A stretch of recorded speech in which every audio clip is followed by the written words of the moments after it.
I'm going to show you how to make fish goujons. You could use any fish in this recipe, such as cod or salmon. You could also substitute the fish with chicken or a hard, firm cheese, such as halloumi. This is a really good way to make fish go further. If your fish has been frozen like mine has, get some clean kitchen towel and just dab it over the top, because frozen fish absorbs water.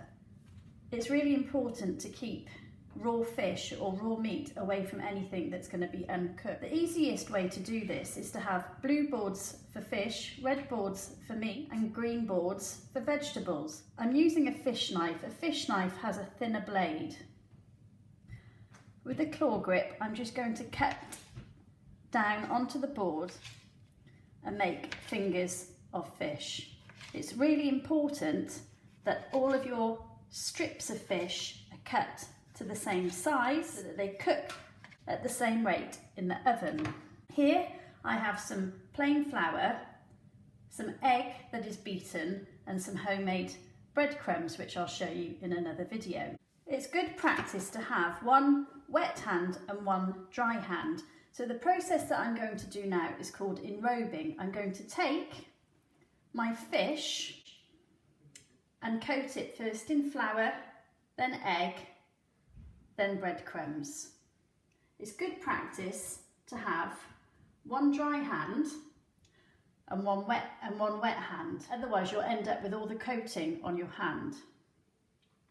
Roughly coat the fingers of fish, shake off any excess. With your dry hand, place it into the egg.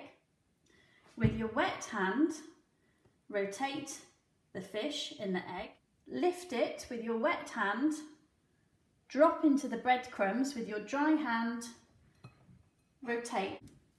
Just gently place them onto a baking tray, preferably with some parchment underneath. I'll repeat the process once more. Wet fish into flour, lift with your dry hand, rotate with your wet hand in the egg, lift, let the excess drip off, place in the breadcrumbs, rotate with your dry hand. I would put them in a preheated oven on about 180 degrees for 20 minutes. It can be quite messy making fish goujons. It's really important that you clean up thoroughly after using fish, as it is really high risk and could give you food poisoning. Any leftover flour, egg and breadcrumbs need to be disposed of. It's important to wash everything thoroughly and your hands so that you do not cross-contaminate any further food.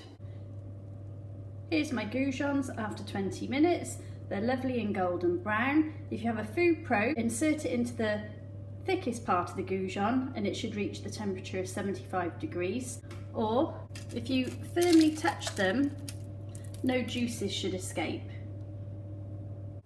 So here's my finished goujons. I'm serving mine as a taco with some coriander coleslaw and some sweet potato fries and a chipotle dressing.